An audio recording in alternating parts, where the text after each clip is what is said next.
नमस्कार, मी अश्विनी माझ्या चॅनलवर तुमच्या सर्वांचं स्वागत करते। 5 ऑगस्टपासून श्रावण महिना सुरू होत आहे।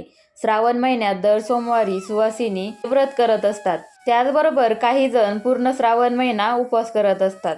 श्रावण महिन्यात दर सोमवारी आपण महादेवांच्या मंदिरात जात असतो। पहिला श्रावणी सोमवार आपण ह्या दिवशी महादेवांच्या मंदिरात जाऊन एक छोटासा शब्द आपण बोलायचा आहे।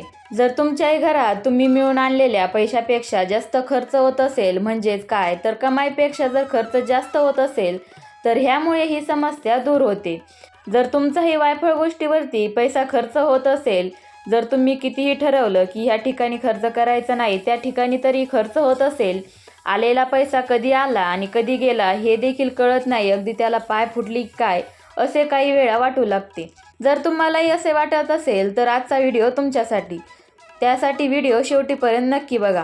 हा उपाय करण्यासाठी तुम्हाला वेळेचं कोणतंही बंधन नाही, तर हा उपाय तुम्ही श्रावणी सोमवारी दिवसभरात कधीही केला तरी चालेल। आपण श्रावणी सोमवारी महादेवांच्या मंदिरात जातच असतो। शिवमंदिरात जाताना आपण आपल्या घरातून एक तांब्याभर जल, म्हणजेच काय तर एक तांब्याभर पाणी सोबत घेऊन जायचं आहे आणि हे तांब्याभर जल आपण महादेवांच्या शिवलिंगावर हे पाणी अर्पण करायचं आहे। हे पाणी अर्पण करत असताना स्वदा स्वदा ह्या मंत्राचा आपण सातत्याने जप करायचा आहे। आपण ज्यावेळेस या पाण्यानं शिवलिंगाचा अभिषेक करत असतो त्यावेळेस आपण ह्या मंत्राचा सातत्याने जप करायचा आहे।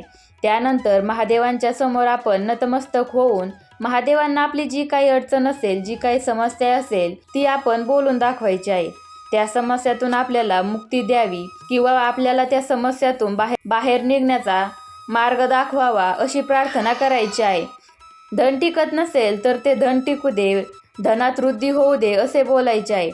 ज्यांना शक्य असेल त्यांनी स्वदास्रोताचा पाठ देखील अवश्य करावा।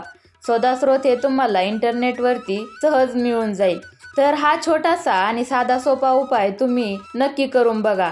पहिल्या श्रावणी सोमवारी तुम्ही हा उपाय करू शकता। त्याचबरोबर तुम्ही श्रावण महिन्यातील प्रत्येक सोमवारी हा उपाय करू शकता। त्यामुळे महादेवांची असीम कृपा तुमच्यावरती नक्कीच होईल।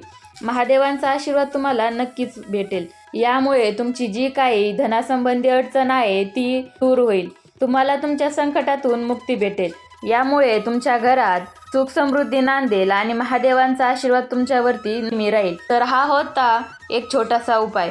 तर कसा वाटला हे कमेंट करून नक्की सांगा। व्हिडिओ आवडला असेल तर एक लाईक करा, शेअर करा आणि सोबतच चॅनलला सबस्क्राईब करा।